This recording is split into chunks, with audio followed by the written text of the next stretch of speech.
I'm pleased to introduce our speaker for tonight. Our speaker is Randall Voss. He's the commercial fruit crop specialist for Iowa State University Extension and Outreach, where he provides technical assistance to fruit growers throughout the state. He has a wide range of experience in fruit production, especially in small fruits. And prior to working in Extension, he was a production manager at a wholesale greenhouse, and he taught production related horticulture courses at a community college here in Iowa. So we are very lucky to have Randall here with us this evening, and I will let Randall go ahead and take over. I kind of like to start discussions of light when we look at plants like this. Why do these stretch? And if you want, you can type in the chat box. You don't have to. And what are the symptoms of plants that are low in light? Um, you know, One common or a couple common symptoms are really long internodes, so spaces between leaves, really weak stems, and then that's kind of what we see here. These are the cotyledons. These are some brassica seedlings, and you can see that they've stretched a lot. Some other, symptoms that are often associated with poor lighting are the plants just don't grow that much. Sometimes have really large leaves, maybe poor flowering, but this could be lots of things. And so sometimes we like to always point to light, and in this case, it's some of a lot of things. These are brassicas that were grown in like an 80-degree greenhouse, so it's too hot for them. So that's one reason why they stretched. They were planted in February when we're in Iowa. We're not light rich. We're very light poor that time of year. There's no wind keeping these compact. So in a greenhouse, there's no wind. And so a lot of things can contribute to plant stretch, light being one of them. And today we're just going to focus on the lighting side of that. So we'll start out talking about why we should consider lighting plants, get a little background on light, and then talk about the two main forms of lighting. One is photoperiod lighting or day length. The other is photosynthetic lighting, and that would be basically we're trying to get these plants to grow more. And then some factors to consider if you're buying lights. And again, I kind of come from the commercial standpoint from things, so I hope it translates well to more the home gardening side of things. Um, we are going to throw out some numbers and stuff like that just as examples. There is no math involved here today. There's no test or anything like that, but I did want to throw out some numbers. We got some hard numbers to look at to really maybe drive home the points that I'm going to be making here. So, why lighting? One reason is manipulating day length, and we call that photoperiodic lighting, and it can be used to induce or prevent flowering. In some cases, we want plants to flower, in some cases, not. If I just stuck a cutting and I'm trying to get it to root, I don't want it to flower right away. I don't want it to because I don't want it to put that energy into putting out flowers. I want it to put that energy into producing roots. And so some plants are photoperiod sensitive, and so we can use lighting to either prevent them from flowering or to induce them to flower. If I'm, you know, planting a petunia and and it's a seedling and I want it to flower right away, I might want it to, have buds on right away. So there's a case for both preventing and inducing flowering for plants, and I'm gonna mostly look at this from the standpoint of like if you're propagating seedlings in home. This could apply to houseplants as well, but I'm probably more taking this in the direction of if you're trying to produce, seedlings for your garden this year. Then we have increase in photosynthesis or photosynthetic lighting, and that's what we're trying to do to increase growth. And if you look at your home, it is not a high light environment. No matter what type of lights you have for human use, from the plant's perspective, there's just not a lot of light in there. And I'll kind of again throw out some numbers to kind of prove that point or emphasize that point. So we're going to talk about buying lights later on, but really, there's three main types of lights you can buy. There's fluorescence, and that's primarily used in consumer horticulture or home horticulture. There's what we call LEDs or light emitting diodes, and we have HPS, which is high pressure sodium. And the latter two are used in the commercial world primarily. And even now, LEDs are kind of taken over, and there's some good reasons for that. So some things that we consider when we're looking at lighting is how much light is it for the plants? And you sometimes see some initials or here, PAR. That stands for photosynthetic active radiation. And I'll repeat that later on, just kind of setting the stage here. We really need to look at light from a plant's perspective, not can I see very well with a perspective, because when you buy lights based on human needs, it's very different from plant needs. And so if our goal with these lights is to help the plants the most, we got to look at them from a slightly different perspective. And then how intense are they? Lots of different ways to quantify that. And then are they energy efficient? You know, this is electricity. It costs you money. And so some lights are more efficient than others. And then how long are they going to last? You could have the most efficient light out there, but if it only lasts a year, it may not be the best purchase then. So, so consumer lighting, again, like I mentioned, really, it's down to a couple things. So consumer horticulture, home gardening, whatever you want to call it.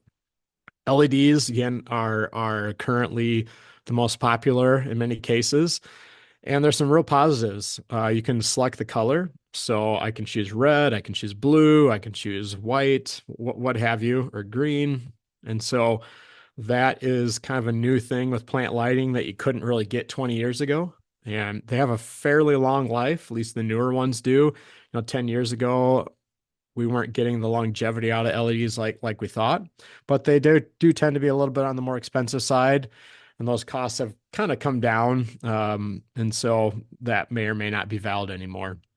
Fluorescents, um, originally they were a lot less expensive, but you really can't choose color. You can shift it a little bit with different types of fluorescent, but you can't select one color like blue or red, that they just produce that color light like you can in LED. So there are definitely some positives to the LED, but fluorescents have their place as well. So want to get into the details of light, and here's where, I hope I don't get too deep into the woods here, but um, we we're going to first talk about photoperiodic lighting, and I'm going to use an example of a long day plant like a petunia. I know a lot of people like petunias. Calibrachoa is another example. To convince a plant that the day is long is really easy. Any light in your home can convince a plant that it is daytime. It does not take very intense light. Just your regular ambient light in your house is enough to tell the plant that it is no longer nighttime, it is daytime. And so if you're struggling to get, say, petunias to flower early for you, you want to set them out and they already have buds on them or something like that. Petunias are a classic example of a long day plant, or most petunias. Some are becoming less photoperiod sensitive as the new varieties come out. They need long days, which is actually short nights. And so for something like that, really all we got to do to get them to flower earlier is shorten those nights, and we'll get them to flower earlier. Now, there's a whole other things that have to go with that, like are they okay nutritionally? Are they getting enough light from like a photosynthesis perspective? But um, one of my things when I go to garden centers in like April, I see these petunias that aren't flowering yet, and it's pretty easy to actually induce them to flower earlier than maybe they would naturally by giving them some long days, aka short nights. So here's one of the situations where we don't want them to flower. I didn't have a good picture for this. So this is from the eGrow website that has a ton of great resources out there. It's an extension website from a lot of different universities. This is a petunia in a hanging basket. We do not want them to flower right now. So these are probably given long days. So photoperiodic lighting late in the day or at night to get them to flower. And if we were putting them in a small pot, that would be fine. But the challenge with growing these baskets is these flowers can attract pests, and those flowers cost the plant energy. And it'd be better for it to grow vegetatively and not produce flowers from both a plant protection perspective, so we don't get attract insects like thrips, and also it's just going to grow better with not that load of flowers on it. So we don't always want them to flower. So I'm not here to get into the details of short day, long day plants, but a simple way to get a long day plant like a lot of petunias to flower is they need a short night. And so if you look at a day like today in Iowa, at least where we're at, we have long nights, short days. And so every plant has a different what we call critical photoperiod. And if the night, so that dark area there is shorter than the critical photoperiod, it will flower. If the night is longer than that, it won't flower. And so when we get into, say, May, our days are shorter and our days are longer and our nights are shorter, so they flower. We can trick the plant into thinking that it's earlier in the season by leaving the lights on a little bit longer at the end of the day to shorten that night up a little bit, or by turning on those lights in the middle of the night every so often. And I know you're not gonna go flip the light switch on at midnight or something like that. You can use a timer or something like that. All three of those are going to get those plants to flower if you want them to. And so that's the most common application of what we call photoperiodic lighting. We just want to trick these plants into flowering a little bit earlier than they would naturally. And again, that's pretty easy to do. It just takes even simple lights like you have in your house, not much intensity. So key things with that, a lot of the plants need weeks before they actually flower. So, it might take 3 or 4 weeks of long days to get those petunias to actually bud out and flower. But inside that plant, microscopically, it's starting to produce those flower buds. And I'm going to caution you, when we do extend the day like this, plants tend to stretch more because if you're using dilute lights like your home lights or something like that, those plants are, quote, awake in these dilute light times. So if it's night outside, but you flip on the switch, in your living room or something like that, that's dilute light, they're going to stretch. So there are some problems with that, but it's one way to get plants to flower earlier in that situation. So if you want a lot more information about how to induce your common annuals to flower, or which are long day or short day plants, there's a really good publication here from Purdue that you can check out that has lots of details in that. Again, I'm not really going to go over that, but it's a really good source to tell you maybe some information on the common annuals and maybe how photoperiod might prevent them or induce them to flower. So what most people are probably on here on is what we call photosynthetic lighting. And that is, we want to increase growth. Again, in our homes, we do not have much light. And again, from our perspective, it seems like we do, but plants, this is their energy source. And so they're very good at differentiating between low light and high light situations. And I want to stress hardcore, we are not in any way, shape, or form able to replace the intensity of the sun. Not even 10% of sun, 10% of the full sun, it's pretty hard to produce from artificial light. And so at best, we're supplementing that. And I know there are vertical farms and so forth that are using only um, electric lighting and so forth. And that is possible. It's just very, very expensive. And some of those lighting systems probably aren't available to a home gardener because of the electrical needs and all that kind of stuff. So I think we got to keep in mind that it's very difficult to replace the sun, the intensity of the sun. Again, I'll show some um, examples of that here in a little bit. So from a practical standpoint, for like a home horticulture, home gardening person, really my advice to you is focus on low light plants. And I'll give some examples of that here in a little bit. And plant propagation. So starting seeds, sticking cuttings, they really don't need a lot of light early on. Eventually they do to get those plants to grow like we want them to. But for those first couple weeks, we really don't need a lot of light. And that's where adding some supplemental lighting or have you in a home type setting can really give you a few week head start like what you might be looking for to get those plants ahead before you set them outside, or if you're producing some, greens in your house or something like that. But keep in mind that it's real tough to replace the sun outside. So here's where maybe I geek out a little bit. So apologies, but when you think about light, we really got to think of it in three ways. And I'm going to use the analogy of precipitation. And so it's winter right now, so you wouldn't know it from the temperature outside, but we need quality light. And when I look at snow versus rain, they're both precipitation, but it takes about 10 inches of snow to equal one inch of rain. So, when we talk about 10 inches of something, are we talking about 10 inches of rain or 10 inches of snow? Because from, our plant's perspective, those are very different. Similar with light. It's probably not a tenfold thing. Are we talking about light that humans can see? Or are we talking about the light's spectrum or color or wavelengths, whatever you want to call it, that plants do best at? And unfortunately, a lot of the consumer lighting is sold based on parameters that maybe humans see and not maybe what plants do best in. And so I'm going to kind of talk about the struggles with that. Commercial lighting for plants is all based on, or should be based on, the light that from a plant's perspective. So intensity. We focus a lot on intensity, like how much light is there at a given time. And that's definitely a factor, definitely a factor. But it'd be like how many inches of rain is it happening per hour? So let's say I remember like where I live in 2010. I know that's like 15 years ago, but we had like 3 inches of rain an hour, you know. Well, if it only rained 10 minutes, I didn't even get an inch, you know? And so intensity is definitely a factor, but if you only turn on those lights or it only rains a short amount of time, it doesn't add up.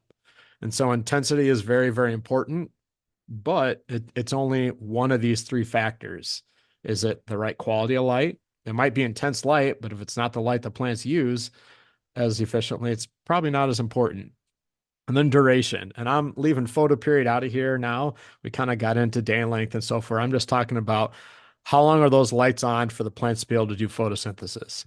So again, if it rains 3 inches an hour and it rains for an hour, I get 3 inches of rain. Or if it rains 1 inch an hour and it rains for 3 hours, I still get 3 inches of rain. So there's lots of different paths to getting the same amount of rain, total precipitation for that day.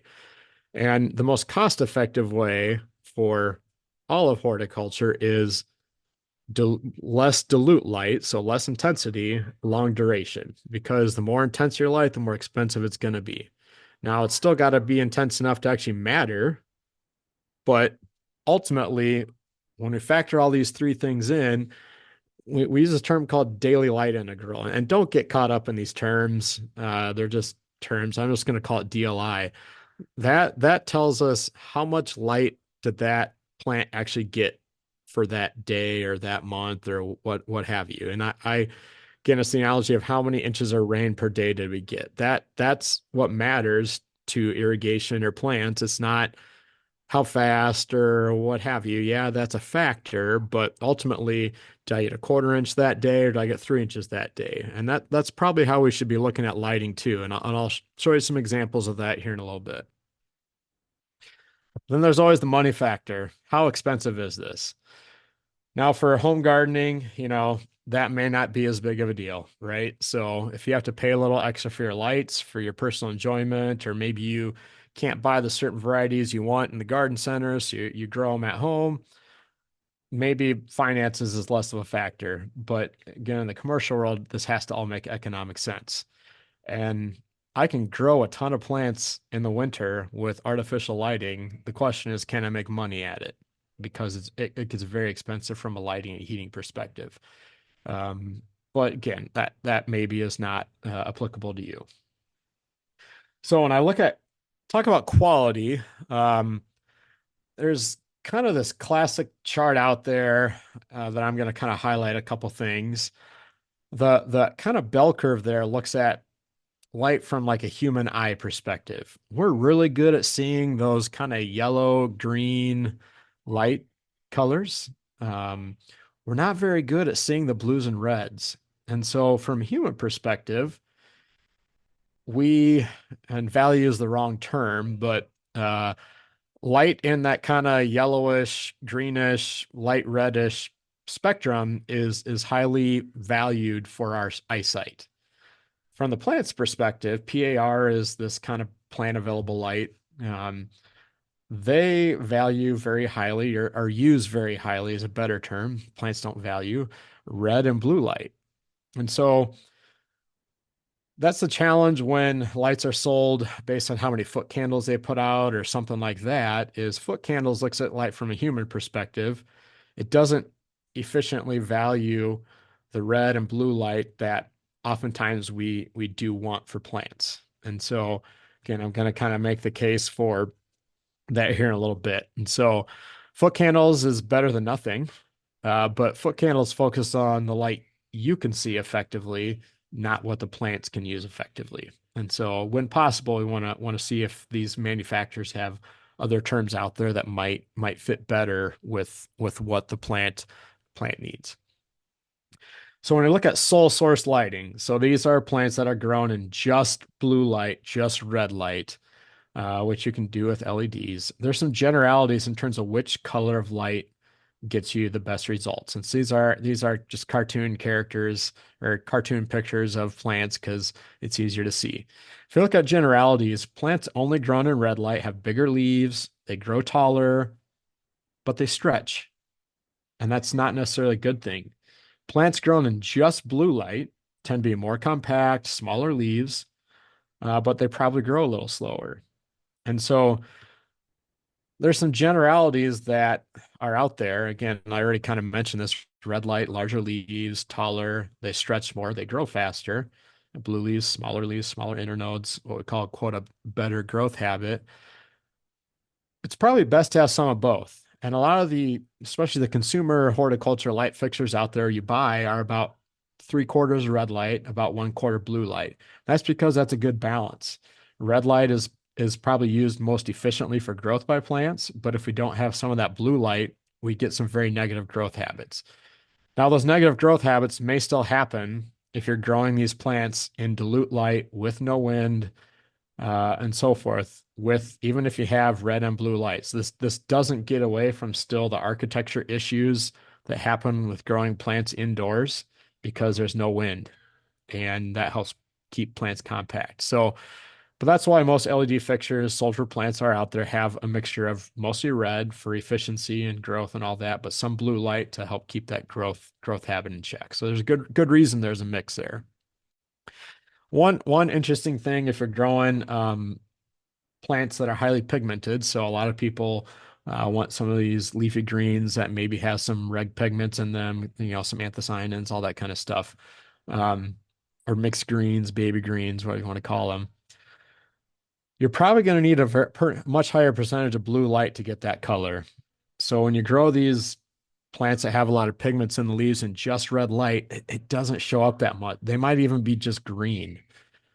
That blue light, there's some responses due to that. You're going to pick up more of those pigments in those leaves if they genetically have that. So that's another factor to consider if you're growing some, things that you're purposely planting them for their red foliage or something like that.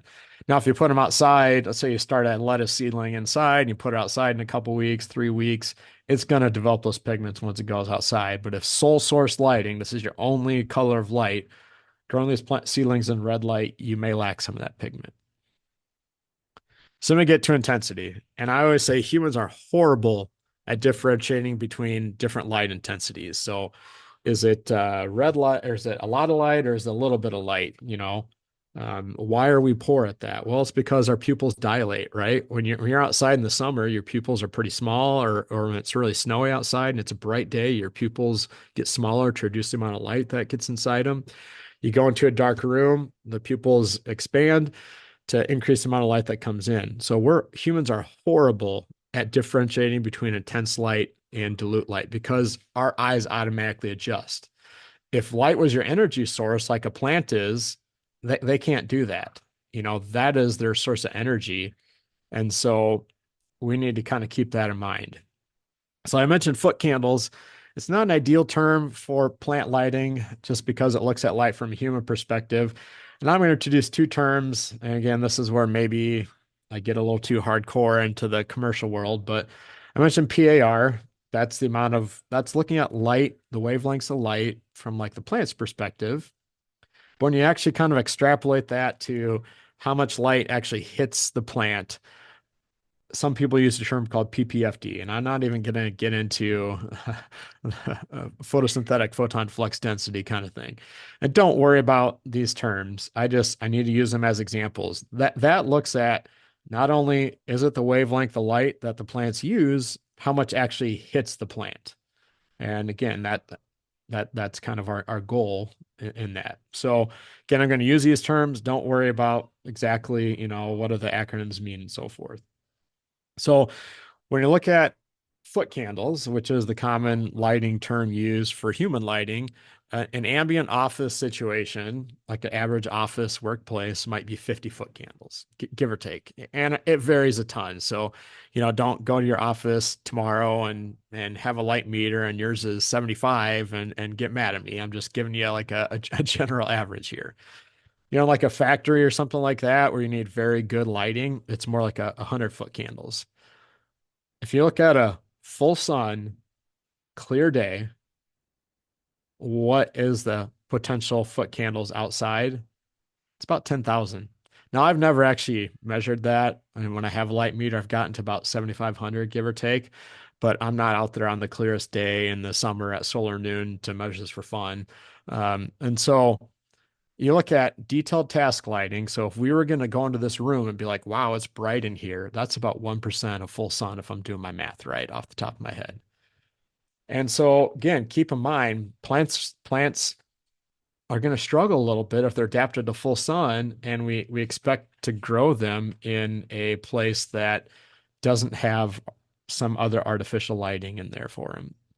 Also, keep in mind a lot of your house plants that you grow are basically shade plants. So a lot of the, not all, but a lot of the popular house plants are shade plants, not sun plants. You throw them outside on a hot summer day, they're gonna roast. Not all, but a lot of them.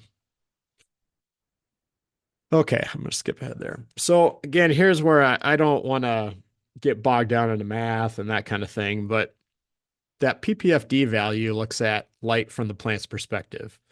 And if it can, and foot candles looks at light from the human perspective. So let's say I have 5-foot candles from sun versus 5-foot candles from a fluorescent light. Or excuse me, yeah, yeah. So 5-foot candles from the sun roughly equals one of these units of light that plants use. It takes 7 roughly foot candles from a fluorescent light to equal one of these units of light that plants can use. So again, foot candles is not a great term because fluorescent lights were developed for humans to see. And so it prioritizes or has a lot of that colors of light that humans perceive better. So keep that in mind that, if you're looking at a lighting source and it's comparing foot candles, it's going to vary a lot in terms of actually how much light does that um, help for photosynthesis. So keep that in mind. So full sun is around 2,000 of those units of light, those PPFDs, give or take, and it could be as low as 1,000 too. So that again, not hard numbers. Your office is about 7, give or take, if you're using fluorescent lighting. If we're looking at a good plant light, pretty decent plant light, it needs to be 5 to 10 times more intense than the lights that are in a detailed office. And again, that can be hard to achieve. Commercially, we can do that, but for your lighting, for your own, home use, that can be hard to achieve to get extra growth. And we still have to run those lights a really long time to take advantage of that. So we're not trying to recreate the sun here. We're not trying to create the sun here. So here's my little cartoon graph. On the bottom is like full sun. So on the right is half full sun, quarter full sun, a tenth full sun. The curve represents photosynthesis. So is that plant gaining sugars? If we look for a typical full sun plant, I'm just going to use a tomato plant as an example. You throw it in your office, it is probably losing sugar. That plant's adapted to full sun. The light is not enough for that plant to pay for its cost of living. It's adapted to full sun. And so you put it in your office lighting, which is, a very, very, very low sun. That plant will probably slowly die. Again, I can't guarantee that because I don't know your office lighting. Now, if it's near a window, it's going to change things. But if we're just talking artificial lighting, it probably doesn't get enough light to pay for its cost of living, basically. Our goal is not to, you know, get up here where I add X amount of light and I get this amount of growth. We're not trying to mimic even a quarter full sun. We're down here where if I add X amount of light, I get a huge gain in growth. And so that's where adding a little bit of light does actually pay off pretty good when we're down here on this curve. Adding a little bit of light, big gain in photosynthesis.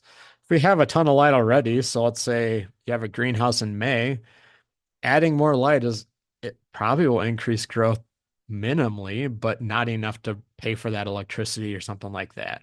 And the most time we're only thinking about lighting plants in our homes is usually in those times of the year where there isn't a ton of light because the days are short and the light's not very intense. So that's why a little bit of light can actually pay to increase plant growth is because we're adding it when those plants are going to gain a lot for just a little bit of an addition for lighting. So when we get into duration, how long do we run these lights for? And I'm I'm gonna use this example of what we call the DLI or daily light integral. And again, it looks at light not from all three perspectives. Is it the quality of light? Is it the intensity of light and the duration of it? And so, like I mentioned, inches of rain that day. So it factors all three factors in. You don't want to try and do this math at home. There are some if you just Google daily light integral map and these folks' names, there's an interactive one that you can get any time of year for your location in the United States. I saw there's some people from other countries that logged in too. I don't know if they're available for your country, but so you can see where you're at. I'm using Iowa as an example, and this is a chart from Eric Runkle that was developed from these resources. If we're looking at January in Iowa, so into January, early February, we're right at the borderline of this kind of purplish blue. And so let's just say we get 15 of these DLI units. Again, what does that even mean? I'm going to explain that here in a little bit.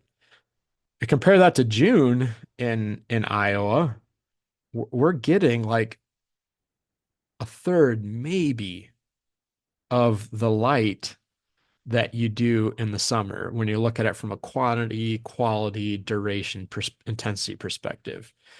And if you're in a greenhouse, a lot of people think greenhouses let in all this light. Well, you got the glass reflects some, the glass is dirty, you got the support systems that block out light.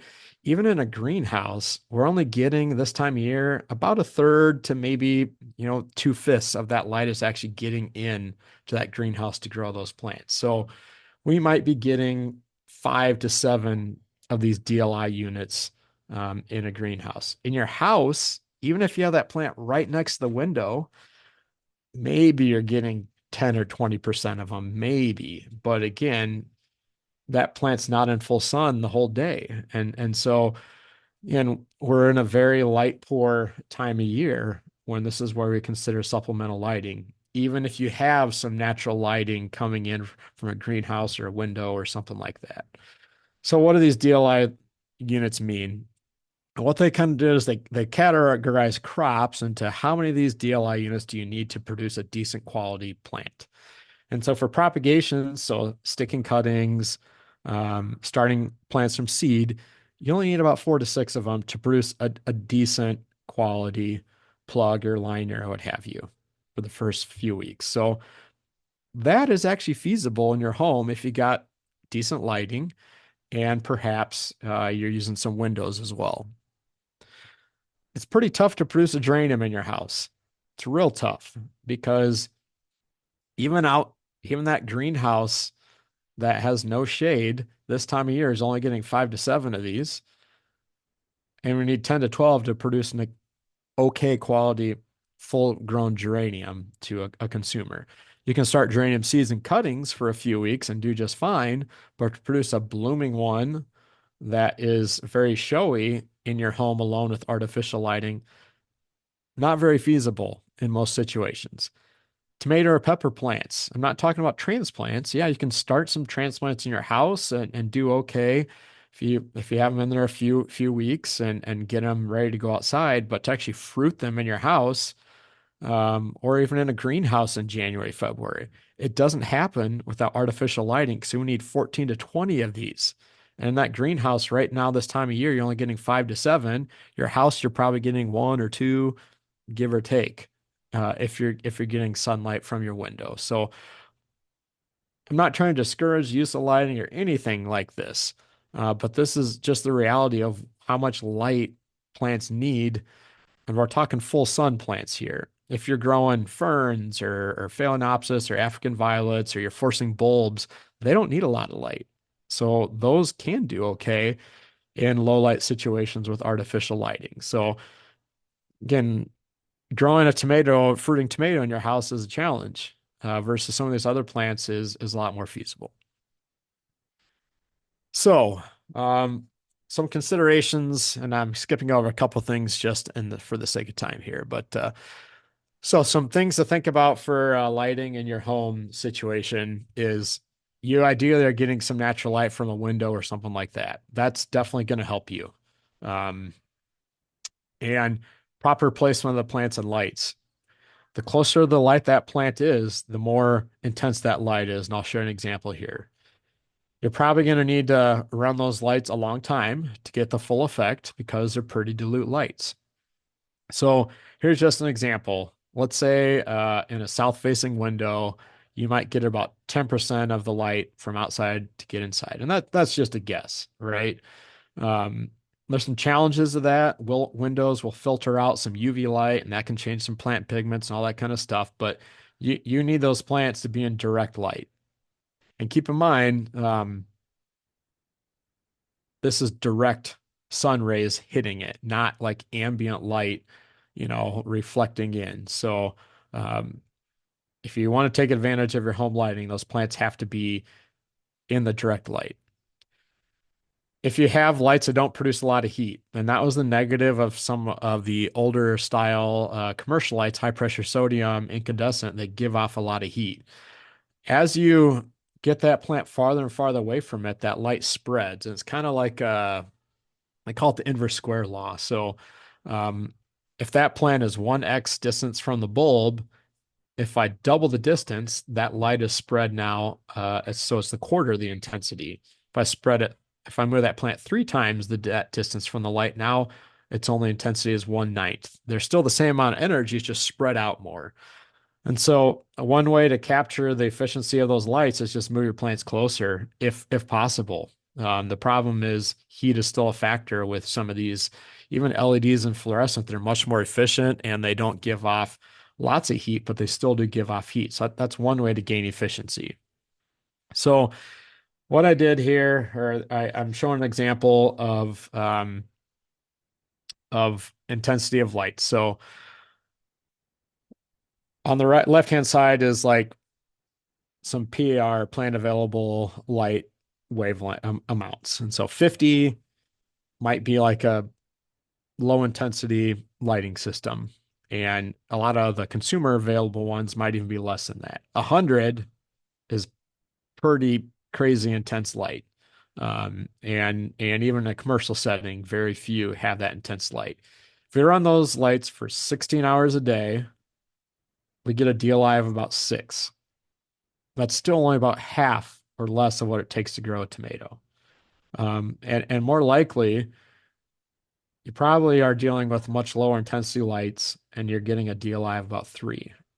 Remember, for plant propagation and that kind of stuff, 4 to 6 is what you need. And so we can run these lights for 16 hours a day and it's still supplemental. We still probably need to consider adding, um, natural lighting to get, seedlings and stuff to grow. For African violets and stuff like that, a low light plant, this doesn't apply to. I'm talking about plants that are adapted to the sun. And so just keep in mind that we're not able to very easily grow those fruiting plants like tomatoes and peppers inside because they need way more light than we can conceivably produce in a home setting. So, um, kind of thinking about this, I was a bit skeptical of LEDs about 10 years ago, and I'm going to show you this and then kind of open up for questions here in a little bit. So there was a series of articles that this Eric Runkle did where he looked at the efficiency energy-wise of LEDs. And he did it over the course of several years. And so when LEDs first came out, everyone was switching over to them. And I was a bit skeptical, honestly, because if you compare the low efficiency HPS's high pressure sodium to the low efficiency LEDs, they're about the same. Same thing with the high efficiency ones. And these are all lights that went through this program where they test, are they effective, how long they last, and all that kind of stuff. There's still LEDs that aren't super efficient.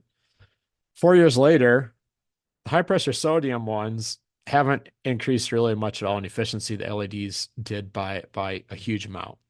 And 2024, they did the same thing. They didn't even measure the HPS, high pressure sodium. So it's looking at efficiency of energy. So I got to buy these lights and they're going to use energy. The highest LEDs have far surpassed what these old high pressure sodium lights did. And so the key to keep in mind though is the ones you're buying for consumer horticulture are probably not as efficient as these. These are all commercial lights that have gone through a program of testing how efficient they are and so forth. So personally, in consumer horticulture, LEDs are probably the direction to go. If you have fluorescent lights, still use them until they're done. They're not working anymore, but they are getting quite efficient in terms of energy use, even though they are a bit more expensive. So, um, there is a group that tests lights and verifies their claims, like how efficient they are, how long they last, and so forth. And it's this Design Light Consortium. And I don't think they cover consumer lighting, but if you're a larger scale, home grow or something like that, you'd want to check some lights on this website, and you can see which ones are the most efficient. And so it's a pretty cool site to use to compare different lighting sources to verify, hey, are these as efficient as they claim, and so forth. So I'm going to skip over the numbers here. So I'm going to kind of end here and then open it up for questions. So there are a lot of ways to grow seedlings better, and some of them don't involve lighting. Uh, a couple things I commonly see that don't help even when you're using supplemental lighting, don't start your plants too early.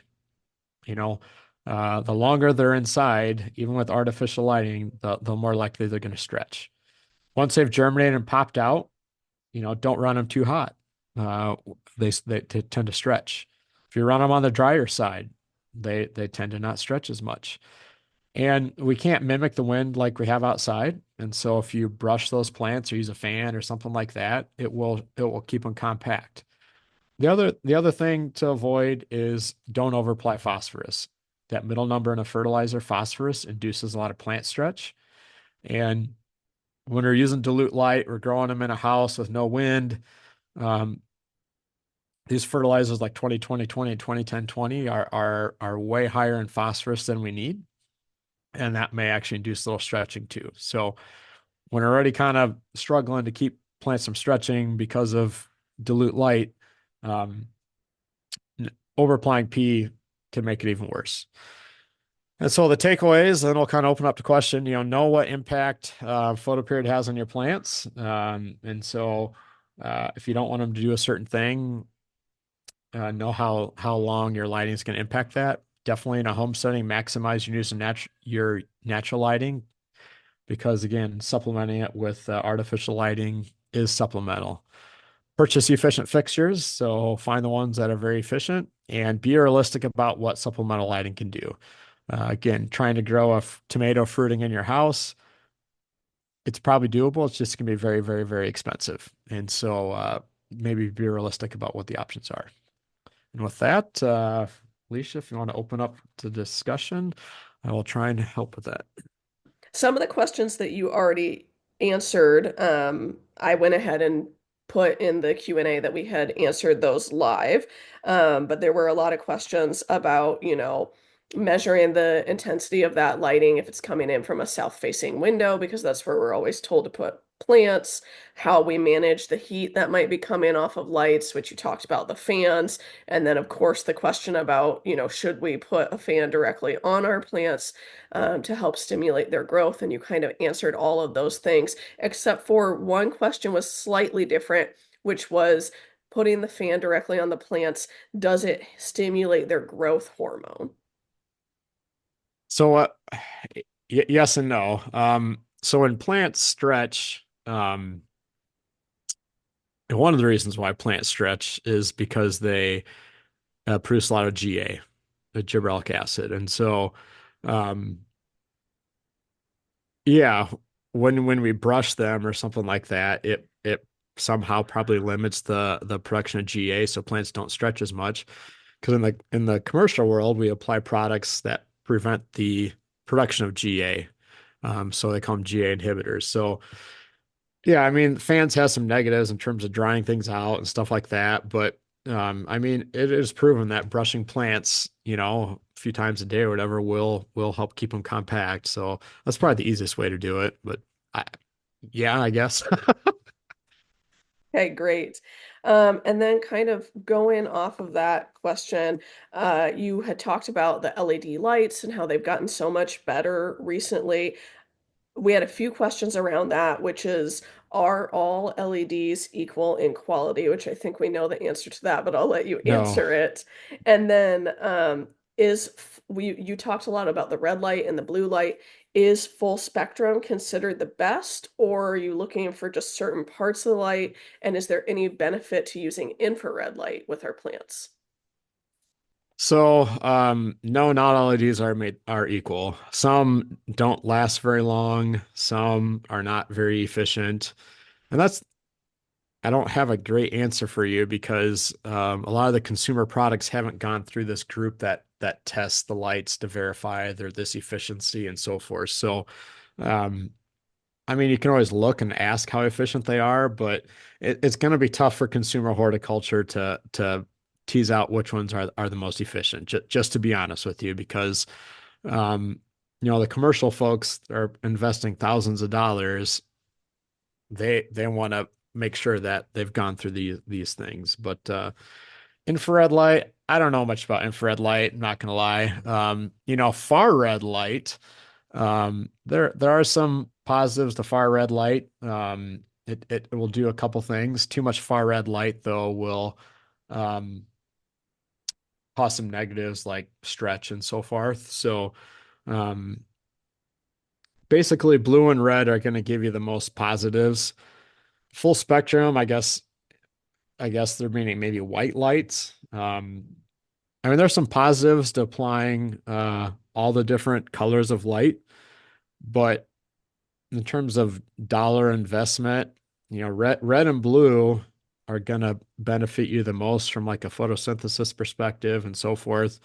And if you're already getting supplemental lighting from another source, you're already getting some of those other colors, so to speak. So, full spectrum white light is probably going to be less efficient than like an LED where you can choose, 75% red, 25% blue or something like that. But that's assuming they have both the same energy, efficiency, and all that kind of stuff.